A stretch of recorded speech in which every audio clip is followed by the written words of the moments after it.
इसलिए हमेशा इसका ख्याल रखना है कि ये सारी चीजें बखूबी हम लागू करेंगे, अच्छे से करेंगे, लेकिन कभी इन सब चीजों को हम पढ़ाई की कीमत पर नहीं आगे करने की सोचें। यही चुनौती है आपके साथ। बिना हमारी पढ़ाई या पाठ्यक्रम का जो प्रगति होती है या शिक्षक जो शिक्षा दान करते हैं, बिना उसको प्रभावित किए इन सब योजनाओं का कारगर क्रियान्वयन करना, यही आपके सामने चुनौती है।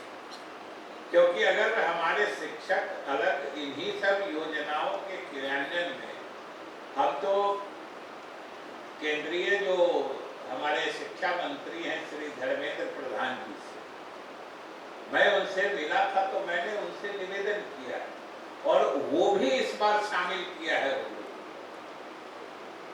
कि इसका क्रियान्वयन जो स्वयंसेवी संस्था है, स्वयं सहायता समूह है, इन लोगों के माध्यम से करने का, क्योंकि इसी का दूसरा मतलब होता है कि हमारे शिक्षक इससे बाहर रहें।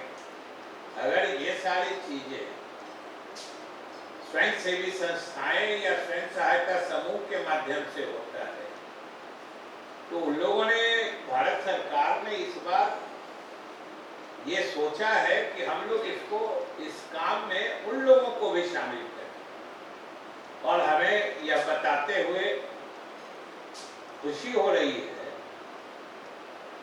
और हमें अच्छा भी लग रहा है कि इन सब चीजों में भी हमारा प्रदेश, हमारा विभाग मुख्यमंत्री नीतीश कुमार जी के नेतृत्व में हमने इन कार्यों को पहले से ही शुरू करके रखा है। आप सब ने देखा होगा जो चीजें आप ही लोग लागू कर रहे हैं। हम लोगों ने पटना जिला में लगभग 450 स्कूलों में स्कॉल और अक्षय पात्रा को दिया है चलाने के लिए। इसी तरीके से हम लोगों ने जीविका समूह है, उनका भी हम लोगों ने मुजफ्फरपुर और शायद जहानाबाद जिले में प्रयोग के तौर पर हम लोग उनके माध्यम से भी करा रहे हैं। बाकी कम्युनिटी किचन सेट के माध्यम से हम लोग दूसरे एनजीओ को भी काम करने का मौका दे रहे हैं। तो जो चीजें अब सोची जा रही है, हम लोग उस सिलसिले में, उस दिशा में भी हम लोगों ने पहले से काम करना शुरू कर दिया है। लेकिन देखना यही कि भाई सब कुछ इनके सही क्रियान्वयन के साथ हमारा मौलिक दायित्व भी उतने ही कारगर तरीके से चलता है। और आप सब लोग, हमारे शिक्षा विभाग के अधिकारी यहाँ मौजूद हैं, जिन चीज़ों पर, जैसा कि मैंने कहा कि हम लोग फिर बैठेंगे और लंबी चर्चा करेंगे। एक चीज जो मुझे बहुत अच्छा नहीं लगता है वो है कि भाई आप सभी निरीक्षी पदाधिकारी, लेकिन विद्यालयों का निरीक्षण करना हम लोगों ने छोड़ दिया। हमको तो याद है अपने बचपन उस समय, आज तो आप लोग प्रखंड शिक्षा पदाधिकारी, डीपीओ, डीओ कहलाते हैं। उस समय तो एक डिप्टी इंस्पेक्टर ऑफ स्कूल्स होते थे प्रखंड में या अनुमंडल में, तो भी हमको ठीक से याद नहीं। एक आदमी हमको याद है, प्राइमरी स्कूल में जब पढ़ते थे तो वो साइकिल से चलते थे, लेकिन जिस दिशा में उनकी साइकिल निकल जाती थी उस पूरे इलाके में शोर हो जाता था। आज डिप्टी साहब इंस्पेक्शन में आ रहे, आज इंस्पेक्शन ही बंद हो। आपका दायित्व ऑफिस में बैठ के तो जितना काम करने का है, हम समझते हैं कि उनके लिए तो आपके पूरे सप्ताह भर का 2 से 3 दिन काफी। बाकी समय अगर निरीक्षण में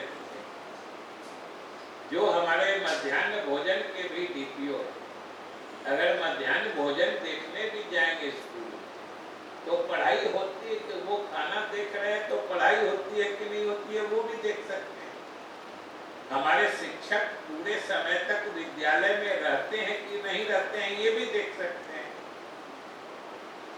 और ये जान लीजिए कि शिक्षा विभाग की उपलब्धि या हमारा आपका चेहरा सही तभी माना जाएगा जब हमारे दूरस्थ इलाके में अवस्थित विद्यालयों में भी पूरे समय तक पढ़ाई होगी, हमारे शिक्षक अपना 100% दे के अध्यापन कार्य करेंगे, उसी से जनता की नजर में हमारा और आपका चेहरा सही हो।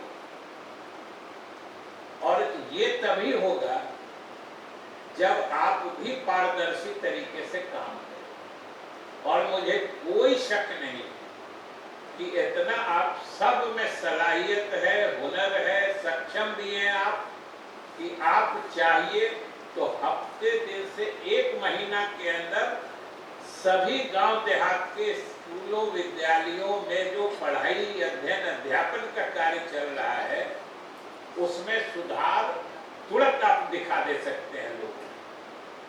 तो भाई हम तो वही आशा रखते हैं और अगले दिन जब हम बैठने वाले हैं हम इसी सिलसिले में आपसे समझने वाले हैं जो आखिर हम निरीक्षण क्यों नहीं करते और निरीक्षण का मकसद क्या है। हमेशा याद रखें कि निरीक्षण का मकसद सिर्फ सजा देना या दंड देना नहीं होता है। अगर व्यवस्था में, प्रक्रिया में, प्रणाली में सुधार नहीं होगा तब तो फिर वो बेमानी हो जाए। और हमेशा हमने कहा है कि आप इंस्पेक्ट करिए जो शिक्षक अनुपस्थित हैं बिना छुट्टी के, उनसे सोपॉज करिए। पहली बार आप अगर उचित समझते हैं तो एक मौका दे दीजिए, लेकिन वो मौका तब तक उनका स्थगित रखिए जब तक अगले निरीक्षण में वो सही नहीं निकलते।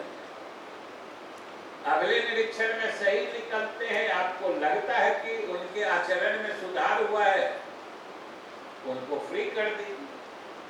नहीं कहीं लगे कि ये लगातार मतलब विलफुल डिफॉल्टर है, जानबूझ के करता है, तो वैसे लोगों को सख्त सजा देने से भी नहीं परहेज करिए। और अगर आप अपना बोनाफाइडी सही करें, अपने को पारदर्शी बना के आपने ये काम शुरू कर दिया तो समझिए शिक्षा विभाग का चेहरा, इसकी छवि, इसका लोगों में सम्मान, यही सब बदल जाए। और आखिर हमारा आपका कर्तव्य दायित्व तो क्या है। आखिर हम आप कम से कम इतना तो जरूर सोचेंगे कि हमको आपको बिहार के लोग सही समझें, और सही समझें उसके लिए तो सही काम करना पड़ता है। भाई शिक्षकों को आपके ऑफिस का चक्कर क्यों लगाना पड़ेगा, हमको सो बताइए। शिक्षकों का भी जो हक बनता है, किसी का प्रमोशन है, किसी का पे फिक्सेशन है, किसी का कुछ है, उसके लिए उसको ऑफिस आपके दफ्तरों के चक्कर लगाने की क्या जरूरत है। ये चीज आप प्रोएक्टिवली उस तक क्यों नहीं पहुंचा दी। और जिस दिन से शिक्षकों की समस्याओं को आपने आगे बढ़कर दूर करना शुरू कर दिया, उसी दिन से समझिए कि आपके पीछे भी अभी तो आपके ऑफिस के चक्कर लगाते हैं, उसके बाद से शिक्षक विद्यालय और हमारे छात्रों के चक्कर लगाएंगे, और वही आपके विभाग के लिए सबसे अच्छा दिन होगा। और वही हमारा लक्ष्य कि भाई आप शिक्षकों को, जैसे हम आपको कह रहे हैं कि हम बैठेंगे अपने सारे अधिकारियों के साथ बैठेंगे, क्योंकि हम जानते हैं कि आपको भी परेशानी रहित बिना बनाए बिना विभाग में हम लोगों को इच्छित सफलता नहीं मिल सकती। वही चीज आपको शिक्षकों के साथ लागू करनी है। और जब शिक्षक पूरे समय विद्यालय में रह के अध्यापन कार्य करेंगे तभी तो गांव घर के लोग खुद ब खुद ये जान लीजिए, गांव देहात में रहने वाले लोग बड़े ही एहसानमंद किस्म के होते हैं। उनके जैसा तुरंत में एहसान मानने वाला और छोटे एहसान को भी लंबे समय तक याद रखने वाला गांव देहात के आदमी से ज्यादा अच्छा लोग कोई नहीं होता है। और अगर आपने आप एक एक अधिकारी, एक एक जिले के मालिक, और सब कुछ आपके कार्यशैली पे निर्भर करता है। जिस दिन आपने पूरी जिम्मेदारी से पारदर्शी तरीके से काम करना शुरू कर दिया, उसका सीधा एहसास हर गांव के नागरिक को होगा जो नहीं साहब अब विद्यालय का माहौल बदल गया है। और वो समझिए आपके चेहरे की चमक बढ़ा देगा लोगों के नजर में, और लोग जिस इज्जत भरी नजर से आपको देखेंगे। अभी कैसे कर रहे हैं समझिए कि वो जब हम तीसरा चौथा में पढ़ते थे उस समय की बात, लेकिन वो डिप्टी इंस्पेक्टर एक नाम तक याद है, सत्यदेव बाबू हुआ करते, वो एकदम टूटी सी साइकिल थी, उसी पे चढ़ के आते थे। लेकिन साहब हेडमास्टर से लेके सब लोग सुने कि आ रहे हैं, हम लोग कहे तुम सीधे बैठेगा, कोई इधर देखेगा, कोई बात नहीं करेगा, आज क्या पढ़ रहे, और वो आते थे तो कहीं हेडमास्टर के चैम्बर में बैठ के सिर्फ कौन आया कौन नहीं आया इसको भेज दो, सबसे तो गजब का सिम्टम होता है। वो सीधे क्लासरूम में जाते थे, शिक्षक के साथ बैठ जाते थे, क्या पढ़ा रहे थे सर, विद्यार्थी से पूछते थे, हम लोगों से पूछते थे, अभी मास्टर साहब आपके क्या पढ़ा रहे थे, बोलिए तो अभी क्या पढ़ाए हैं, उससे चेक करते थे।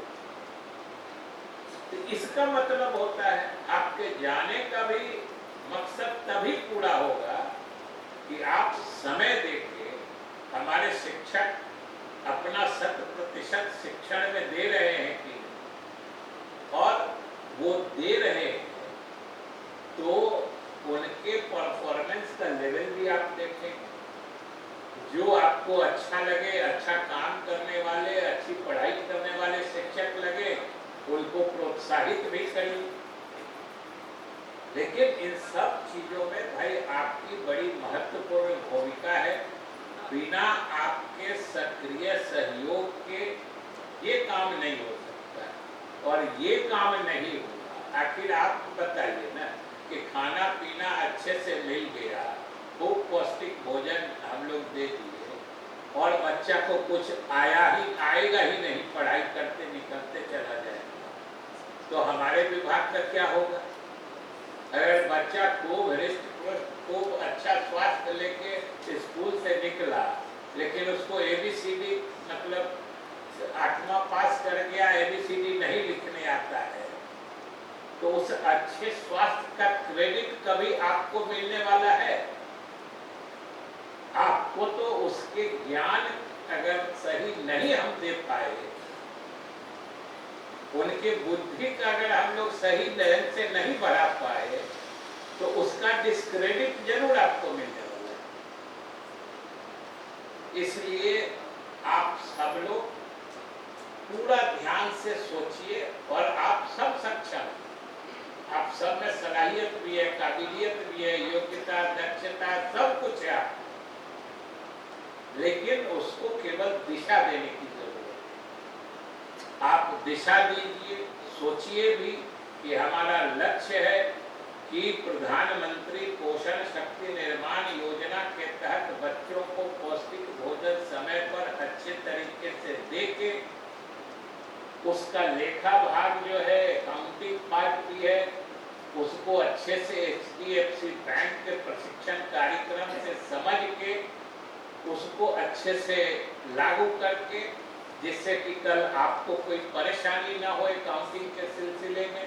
और अकाउंटिंग में कोई गड़बड़ी होता है तो आप समझ सकते हैं कि बात कितनी दूर तक चली जाती है।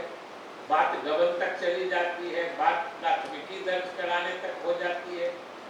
इसलिए उन सब चीज़ों को अच्छे से समझ लीजिए, लेकिन हमेशा याद रखिए कि हमारे विद्यालय में पढ़ाई कैसे अच्छी से अच्छी हो, और 1 से 8 तक बच्चों को पढ़ाने में कोई शिक्षक भी मेरे समझ से ऐसा नहीं है जिसको पढ़ाने लायक चीज नहीं आती। उनके भी ओरिएंटेशन की जरूरत है, वो काम आप कर सकते हैं। भाई सीधी बात है कि विभाग का चेहरा, विभाग की छवि, विभाग की सफलता, ये सब कुछ की चाबी आपके पास है। हम आपके कठिनाइयों को दूर करने के लिए पूरे विभाग के अधिकारी और मुख्यालय के साथ हमेशा हाजिर है। लेकिन भाई आपसे एक ही अनुरोध है कि शिक्षा विभाग की छवि जो गांव के प्राथमिक विद्यालयों और शिक्षकों की पढ़ाई से साबित होती है या वो एक तरह से लक्षित होती है, उसको आप दुरुस्त करा दीजिए। और इसी सिलसिले में हम फिर मिलेंगे। अंत में जो इस कार्यक्रम के आयोजक हैं, मध्याह्न भोजन योजना के हमारे प्रभारी और विशेष सचिव श्री झा जी को धन्यवाद देते हुए, और श्री संजय जी अपर मुख्य सचिव, जिनके डायरेक्शन में विभाग के सारे कार्य कुशलता से आगे बढ़ते हैं, उनके साथ सभी अधिकारियों को धन्यवाद देते हुए हम अपने कला जत्था के कलाकारों को भी बधाई देते हैं कि उन्होंने बड़ा अच्छा प्रदर्शन किया। और आप सब विभाग के अधिकारियों को हम शुभकामनाएं देते हैं कि आप अच्छे ढंग से प्रशिक्षित होंगे, जिससे अच्छा काम चलेगा और विभाग का भी काम अच्छे तरीके से चलेगा। इन्हीं शब्दों के साथ बहुत बहुत धन्यवाद।